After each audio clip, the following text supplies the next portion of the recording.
దుగ్గిరాల జెండా చెట్టు వద్ద శుక్రవారం దేశ తొలి ముస్లిం మహిళా ఉపాధ్యాయురాలు ఫాతిమా షేక్ 190వ జయంతి వేడుకలు ఘనంగా నిర్వహించారు. వైఎస్ఆర్సీపీ మైనార్టీ విభాగం జిల్లా ప్రధాన కార్యదర్శి షేక్ సుభానీ ఆధ్వర్యంలో జరిగిన కార్యక్రమంలో ఫాతిమా చిత్రపటానికి పూలమాల వేసి నివాళులు అర్పించారు.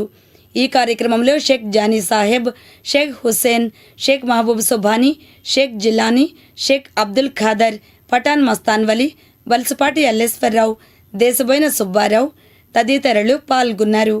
ఈ సందర్భంగా సుభానీ మాట్లాడారు. మహిళా హక్కుల కోసం భారతదేశ తొలి ముస్లిం మహిళా ఉపాధ్యాయురాలు సంఘ సంస్కర్త ఫాతిమా షేక్ గారు ఎనలేని కృషి చేశారు.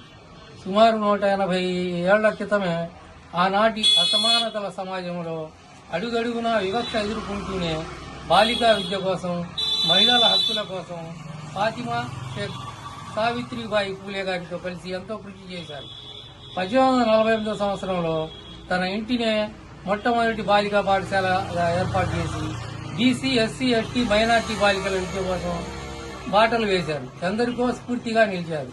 2022 సంవత్సరంలో మన ఆంధ్రప్రదేశ్ ప్రభుత్వం 8వ తరగతి తెలుగు పాఠ్యాంశంలో ఆధునిక భారత తొలి ముస్లిం మహిళా ఉపాధ్యాయురాలు ఫాతిమా షేక్ జీవిత చరిత్రను చేర్చి తగిన గౌరవం కల్పించింది. ఈ రోజు ఫాతిమా షేక్ గారి 195వ జయంతి సందర్భంగా ఆమెకు మేమంతా ఘన నివాళులు అర్పించాం.